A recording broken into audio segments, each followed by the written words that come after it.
In this demonstration, we're going to carry on with building our discounted cash flow analysis model for the investment appraisal of a single tenanted property.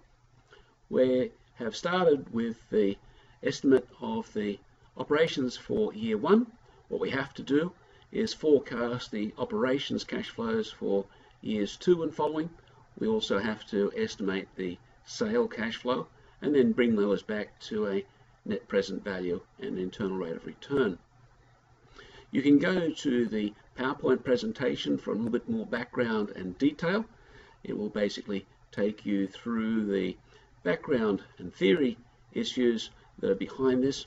I'll be basically going over the important ones as we work through the demonstration.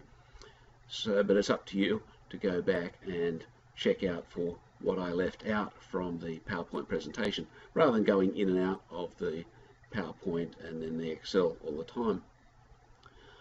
Okay, first thing we're going to need to do is to set up our cash flow table, if you like. We do that by simply writing in the numbers of the years. You'll notice here I'm going across to year 6. Now, in our model, we're only doing it for 5 years. I'm calculating the year 6 values because it's necessary when it comes to forecasting the estimated sale price at the end of the sale period. Remember, all DCF must have a notional sale at least, even if you don't intend to really sell it, so that you can capture, if you like, the notional future costs and benefits off into the future. Okay. Calculating the rent for year 2 is as simple as escalating the rent for year 1 by 1 plus the market growth rate. So I take the rent from the previous year, I multiply it by 1 plus the market growth. I'm going to hit the F4 key to add the absolute dollar signs into the Excel cell address. I'm going to find that useful because when I fill this equation across, it will always go back to the market growth rate at H3. If I don't put the dollar signs in, it will walk across and take different cells as the equation moves across. Okay. Now, that was really only writing one equation. I got to fill the rest. Even better news is the way that I can now fill this down and calculate the signage costs off into the future exactly the same way. Unfortunately, I've got a little bit of a border problem here because I have been a little bit of a cheat and copied those equations, but that's all fine. I'm going to continue to do that to come down and deal with the vacancy in the same way. I don't really need the equation there, so I'll take it out and I'm going to fill this across as well. And so now, basically, with only one real equation written, but a lot of copying and filling, I've calculated all of my revenues.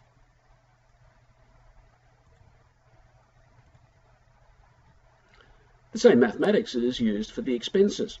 Here again, I'm going to take the management for the previous year. I'm going to multiply it by 1 plus the property growth rate, the market growth rate.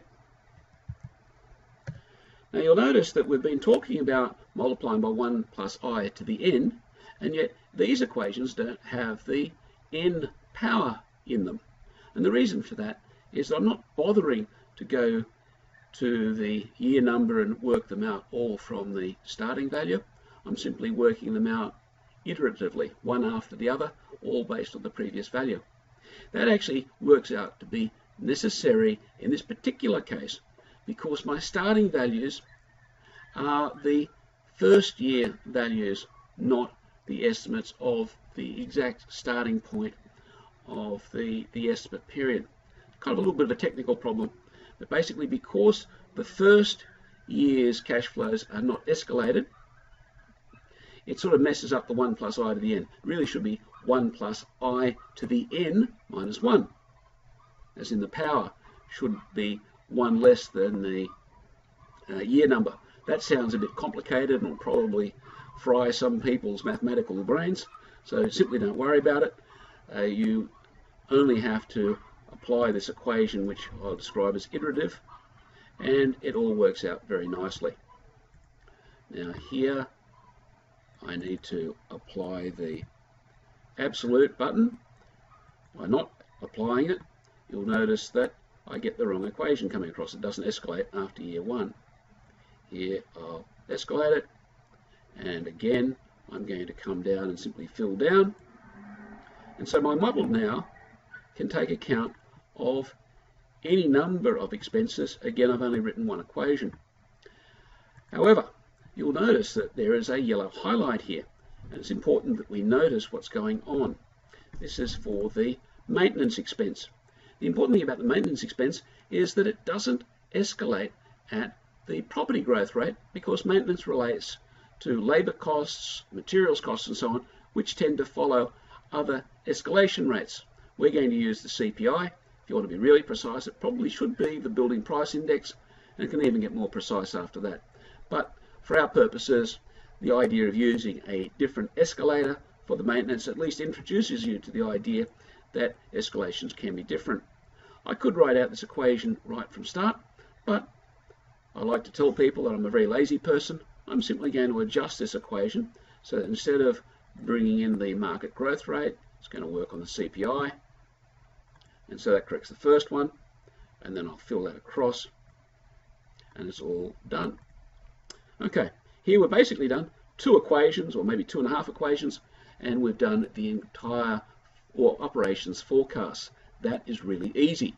Not only that, but if we want, we can continue to fill these equations across not just to 6 years, but to 26, 36, 106 if you want, simply by filling across. Very easy. Basically 2.5 equations and fill across for as far as you want. And I do recommend that when you're building your own models, run them probably to at least 20 years. You may want to go out to 40. It doesn't really matter.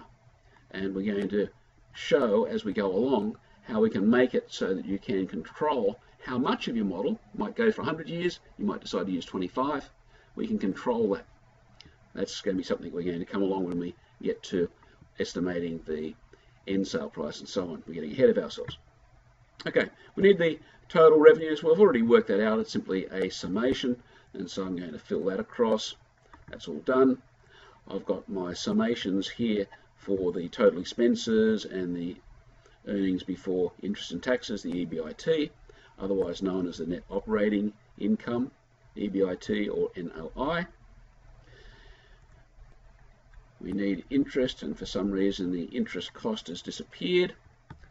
Okay, we lost the loan amount. So we put that back in. Loan amount, you remember, is simply the cost of the property times the leverage, and while we're here, we'll put back in the purchase fees. Purchase fees are going to be the cost multiplied by the allowance. Got that back in. Where were we? Interest cost. Interest cost we've calculated here is 15,120. Because we were dealing with an interest-only loan, the interest cost doesn't change year to year, so I can simply import the interest cost from the previous year, fill that across, that's all done. Likewise, the before tax cash flows can be sent across. Don't worry too much about this yellow highlight, we'll talk about that later. When it comes to the total after-tax cash flow, we're going to eventually be considering tax, depreciation, capital expenditure, who knows what else, and so on down here. We've already written this equation so that it takes account of 3 items, which is the before tax cash flow, and then leverage, purchase price, and purchase fees. What I'm going to do is expand that now. I'm going to put in these other items down here, which aren't there yet, but could be, and that's the sum of these various elements here, mainly tax, we haven't got to yet. I'm just putting this in to complete the equation. I'm also going to consider that we're going to, at some year at least, sell the property, so we want something here. So we've basically just added a bit more to this equation. You can think through what's going on with this equation. Eventually it'll make sense, especially for these items that aren't currently being used. But that's the form of the equation. You can come back to that. I'll fill that across. All good. While we're at it, we'll work on the discount factor. The discount factor is derived from the discount rate. So we've got the discount rate up here. The discount factor basically divides the future value by 1 plus I to the n. And so a division of a number is the same as multiplying by its reciprocal. And so we're going to work out the reciprocal of 1 plus I to the n, which is simply equals 1 over 1 plus I to the n. 1 plus the discount rate. We're going to absolute that so that Excel always goes to source the discount rate itself. We're going to raise it then to the power, which equals the year number. Do that. And so we've got, in this case, 0.9174 as our discount factor. We can fill that across to the right. By the way, the present value of the purchase cash flow, because the purchase happens in the present, is the present value. And so we use a discount factor there of 1. If we wanted to, we could simply put a 0 up here. And if we did that, this equation can also be filled to the left as well. And you'll notice it equals 1.00000, which is kind of nice. It confirms that the maths is nice and strong. The present values now are simply the product of the future value multiplied by the discount factor. Another equation to fill across. I just noticed there's a naughty little bit of code which I want to get rid of for the moment. We're going to calculate that and show you how to do it later on.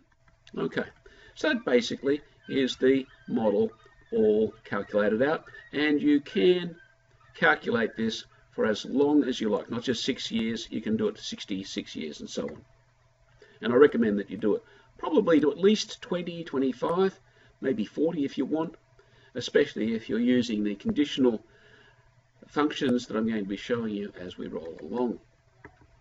Okay, next thing we need to do is work out the estimated sale price. Now I've already typed in here a number of headings, and so we just have to fill in the squares here, at least fill in the equations, rather than bore you while I do some typing.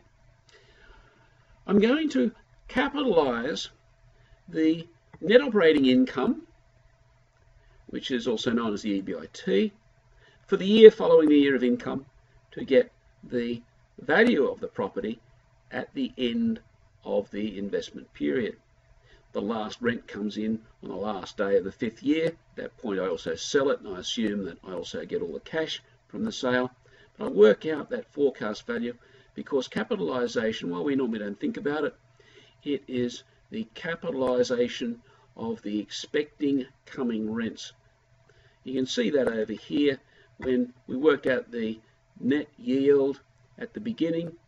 We worked it out using the year 1 rents, even though we were working it out on the year 0 property values. We have to be very particular when we're doing DCF models to get our periods right, because money is not the same year to year.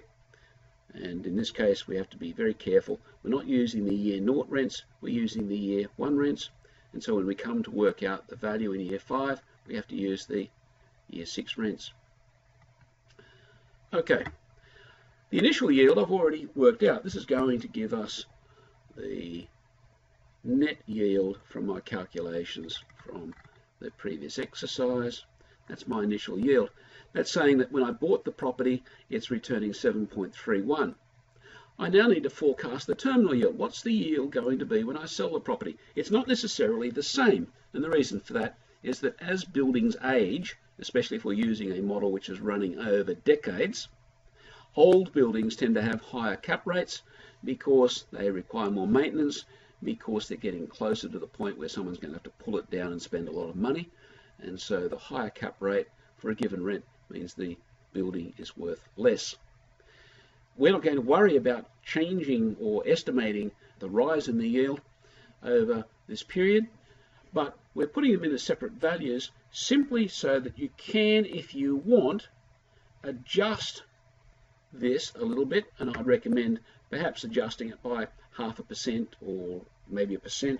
Let's look at what happens if we add 0.01. Okay, it makes it 0.83%. That's probably more realistic if we're looking at, let's say, a 15 or 20 year model. Okay, that's the sort of thing you can do. We're not going to do it. And remember what I said right at the outset, doing it like this and just hard coding 1% into an equation, very dangerous. It'd be better if you want to do some change like that, add an extra input spot, which would be for the increase in yield over time or something. You can give it a name, and that way you can put that number in yourself. You can see what it's doing. Gives you a lot more control over the thing. Okay, we're going to leave that at 7.31%, and we're simply going to capitalize the income, the net operating income in the year following the year of sale. Now, to catch that net operating income in year 6, not quite as easy as it looks. We could simply go down and bring in the contents of cell J, whatever it is, 28. However, if we did that, we'd never be able to adapt the model, get it to adapt to different periods of investment analysis, different years owned, we're calling it. We want to make it so that if we hold the property for 5 years, we're going to pull in the net revenue for year 6. If we hold it for 2 years, we want it to pull in the net revenue for year 3. If we want to hold it for 20 years, it's going to pull in the net revenue for year 21, that sort of thing. To do that, we're going to use one of Excel's built-in functions. It's a bit of a complicated one, so follow through the demonstration and you'll be able to understand how to do it. It's also in the FinTude exercises, so some of you may have already used this one. We're going to use the HLOOKUP function, and I'll step you through how to work that. It starts off as HLOOKUP. We'll just copy that from there.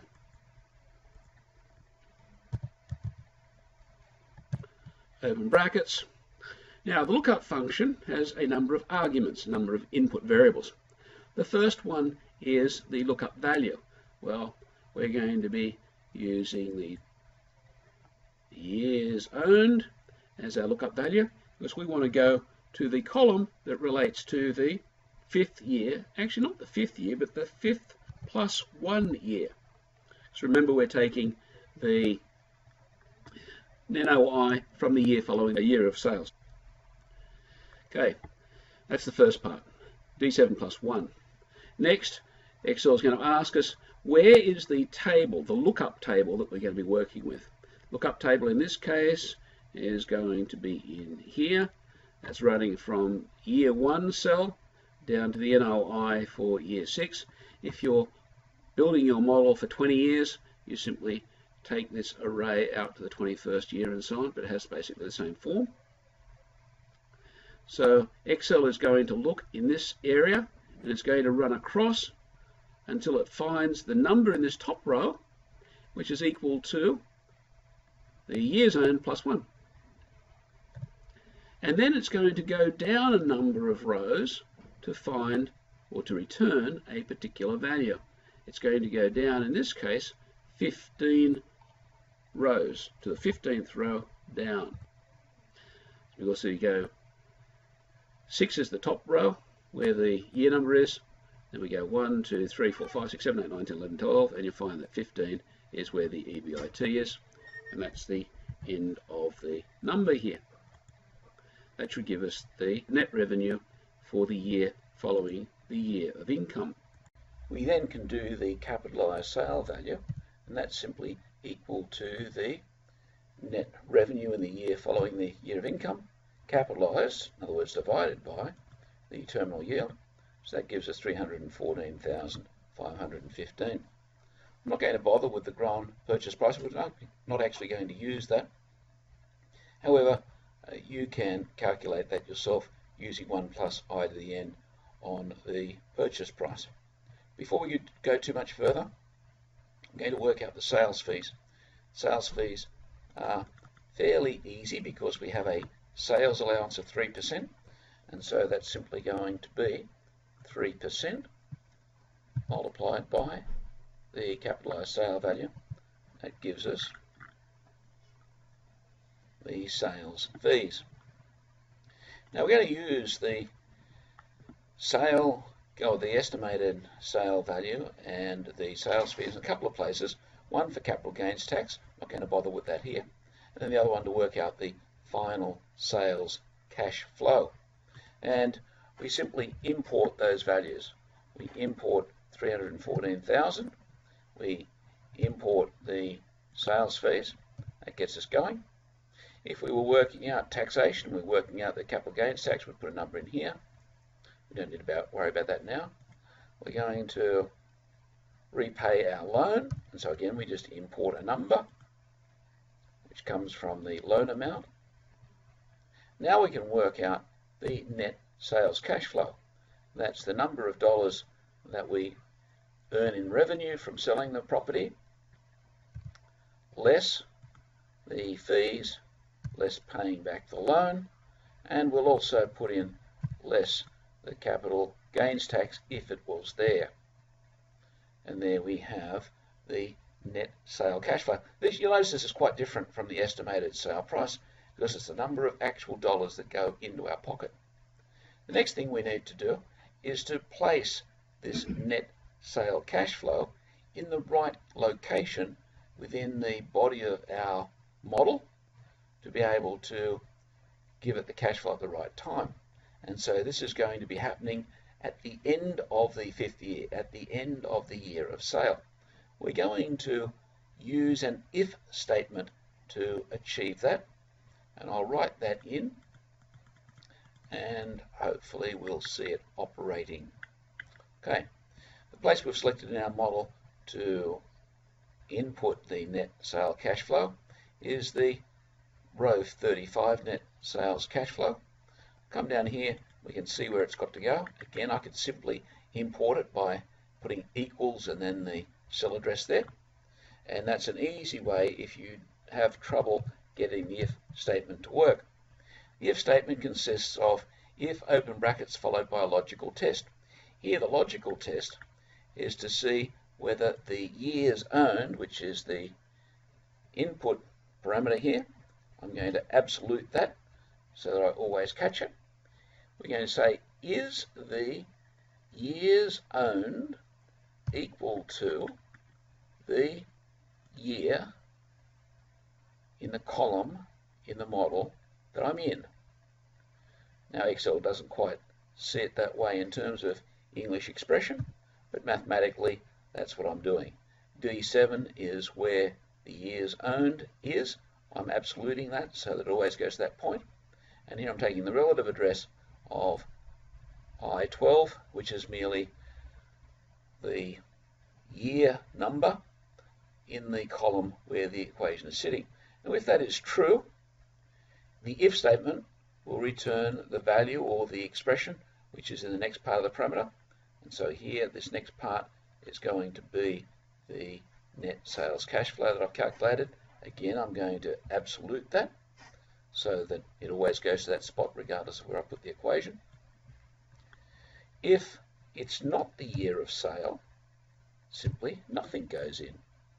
That's 0. I close brackets, and that's the entire if statement. A lovely little function, very powerful. The tricky part perhaps is to get your head around how to write these logical tests.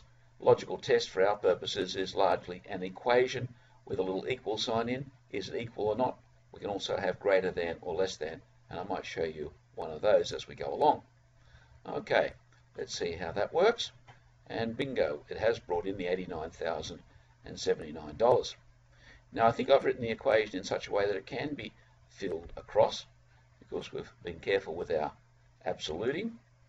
And so you'll notice that there's no net sales cash flow brought in for any of those other years. Now I'm going to change, just to demonstrate, I'm going to change the years owned to 3. We'll see what happens down in our model. Down our model, you'll notice that now the sale event is being computed, first of all, at a lower number because it's capitalizing the year 4 values, so that's promising. And it's also shifted where it comes in to my model back to the 3rd year rather than the 5th year. Here we'll put that number back to 5 so that we won't have anything upset. And playing with the if statement and seeing it work is a bit of fun if you like having fun with computers.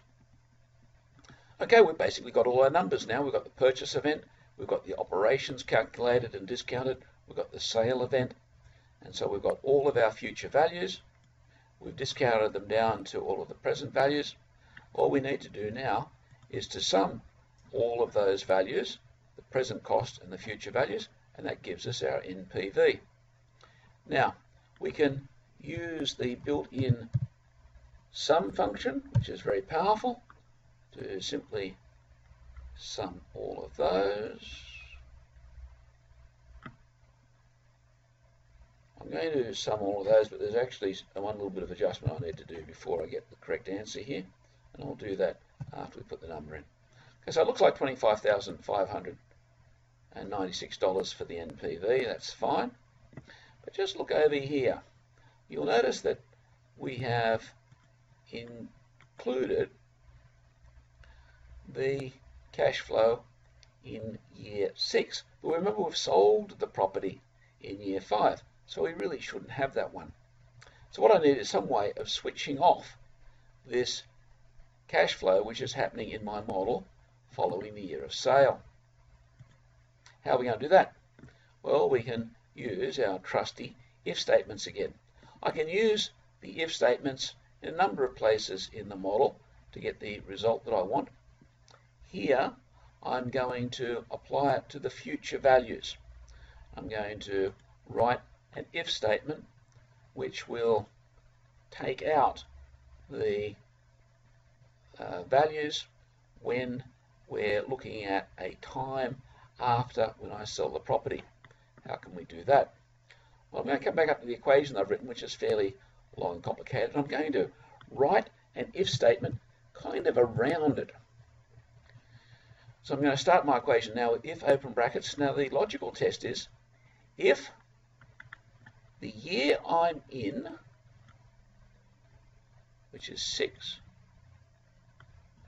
is greater than, and I use the square arrow there, which is shift over the full stop button for most keyboards.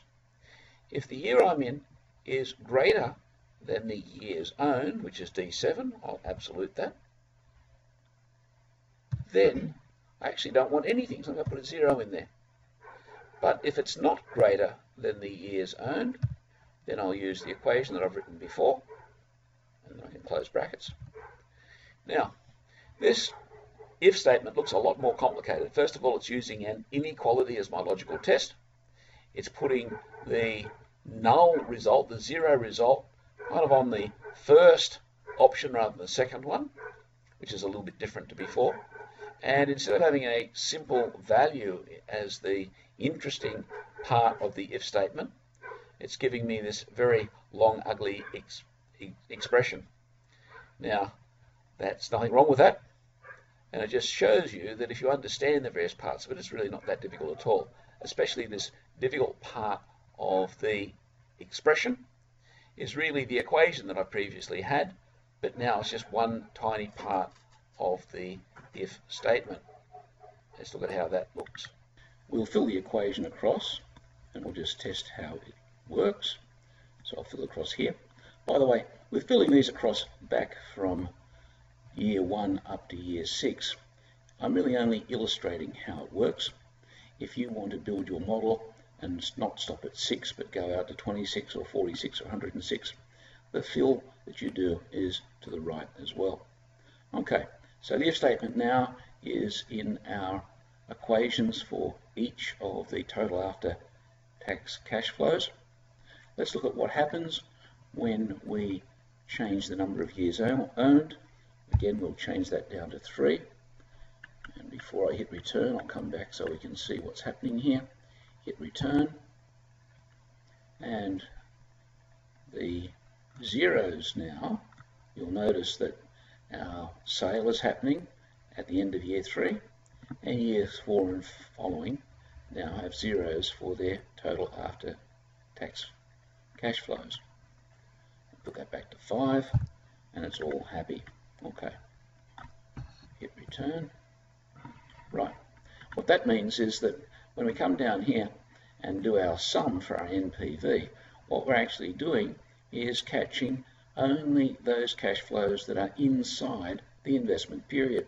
And so it's automatically now taking out those excess ones. So if we had our model going for, let's say, 106 years, we selected 5 years, most of those 106 years would be zeroed out, so they don't take any account. So it automatically adjusts the NPV for the investment period.